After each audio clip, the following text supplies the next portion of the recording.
And are you refreshed? I am. Good. You're ready to continue? You are ready to continue? Yes. Yeah. As I just told our friends here, I picked up Neil's book, Conversations with God for Teens, the other day. And what he apparently had done, he had asked a group of teenagers, if you could ask God any question, what would it be? And you got a whole bunch of questions, and then he responded back to that. And so I just thought it'd be great fun to hear, because they're great questions. And I'd love to hear what your responses would be. Because your God is smarter than his God? No, I think my God's almost as much fun as his God. He's got a fun God too, however. Yeah, they're both a lot of fun. Esther hasn't heard any of the answers. I've never read anything to any of his books to her. But she's heard these questions, so I did read the questions. But here we go. First one was, what is the purpose of life? Joy. Thank you. The next one, why is it... Expansion is inevitable. And so many people think that expansion is the purpose, because expansion is the result of a joyous reaching. But joy is what it is all about.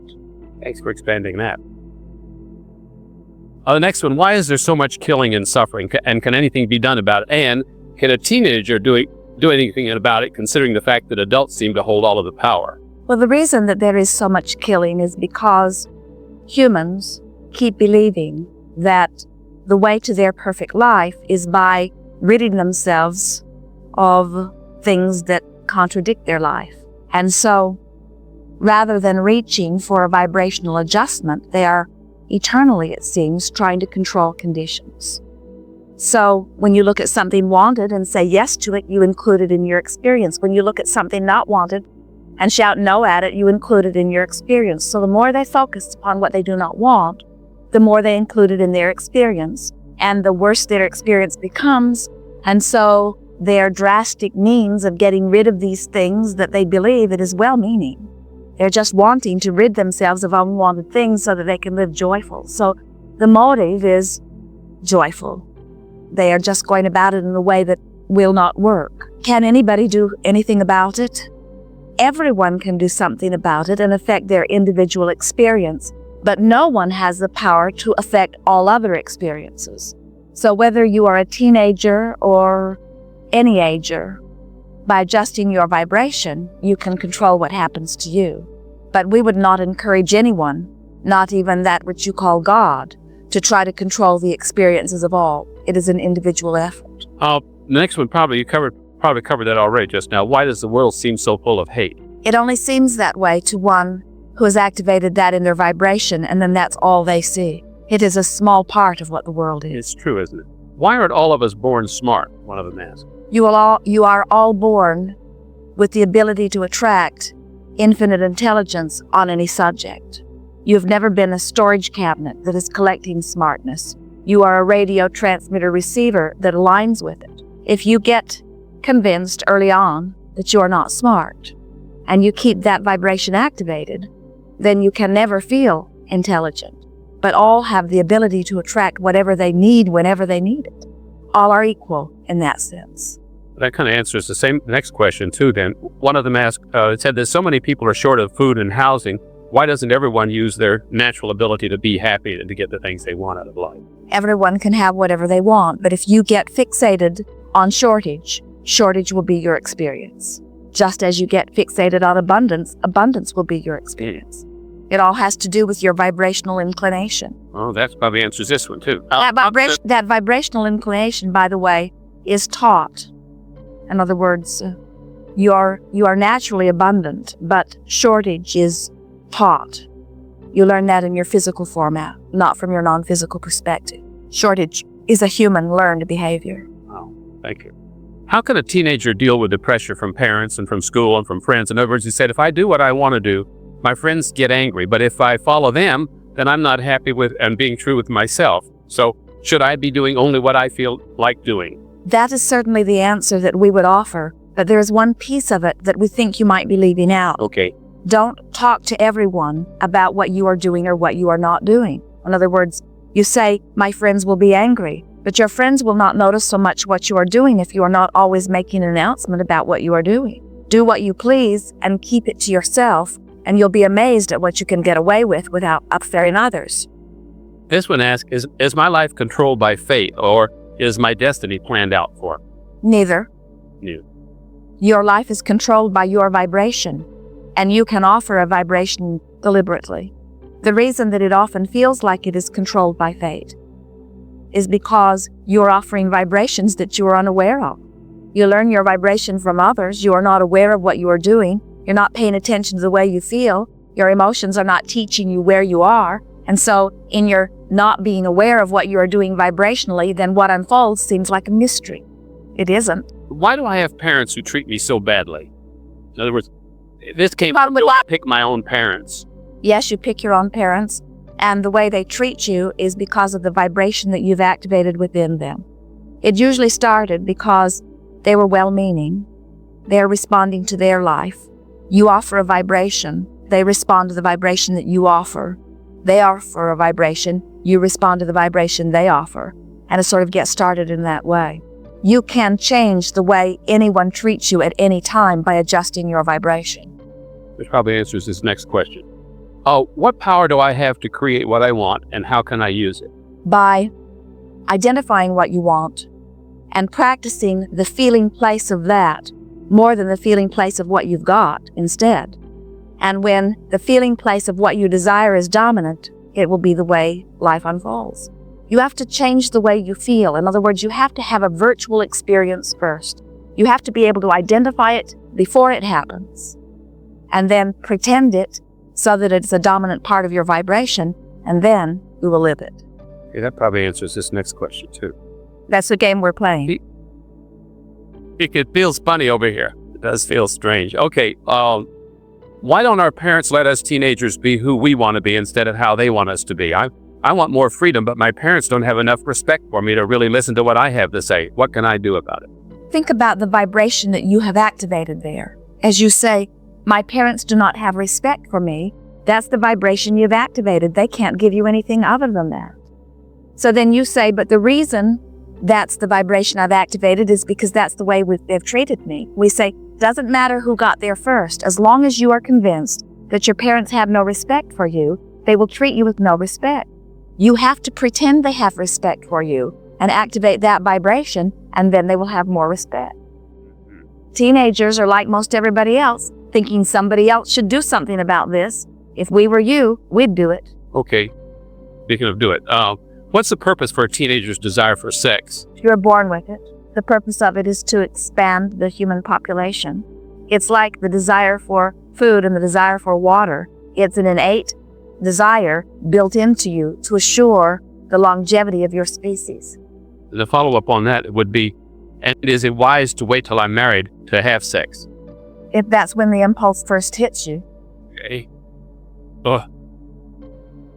Okay, why are my parents so embarrassed about their bodies and about sex? They've been taught. In other words, it is part of that socialization. It's part of the trying to control yourself from the outside in. We do not believe that they are as embarrassed as you think they are. Okay, I'm not going to go on with that. Okay, okay, this one says... It's hard to ask someone else's question, isn't it? Good point. I've just realized that I'm mostly attracted to people of my same sex, and so I've concluded that I'm gay at this point. But how can I explain my feelings to my family? And should I explain? It is not so important whether you explain your feelings or not, and truly, explaining them will not mean that they will understand them. Right. It is important that you find vibration. We'll begin again on that. It is turn that the phone off. It is not so important that you explain it to another, and even if you do, it is not necessarily that they will understand what you've explained. But it is important that you find a feeling place where you are not upset about it. In other words, the explanation so often comes from a place of defensiveness, and your defensiveness only attracts more of what you need to defend against. So once you are in alignment, once you are all right with who you are, once you are in love with you, again, then usually others will find it easier to align with your love for you. But if they have helped you to condemn yourself, so you are really feeling condemned, so all of your explanation comes from a place of defensiveness, then that's the basic the basis of your experience with the other.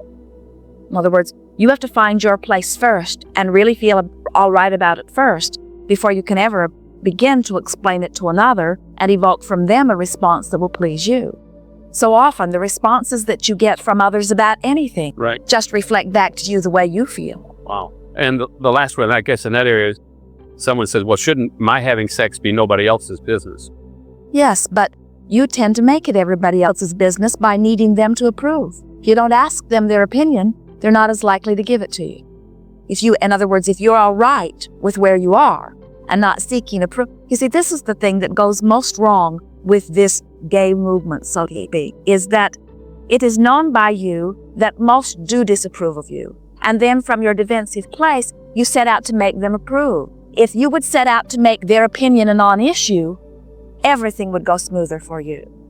Why does it matter what they think? We've been taught that it mattered. I don't want to go off on a... Well, that is because it's coming from your wanting to guide yourself from the outside rather than from the inside. It seems that in your very conservative environment, all discussion about sex, as you have already said about parents, is an uncomfortable subject. And we think it is because it is perhaps the primary example of where socialization tries to guide rather than natural impulse. And the closer you get back to your natural impulse, the better off you will all be. But as you flaunt your natural impulse in a society that decided that socialization means we were savages once, and in our socialization we have come away from our savagery, then they will assume that you are returning to savagery rather than to naturalness, you see.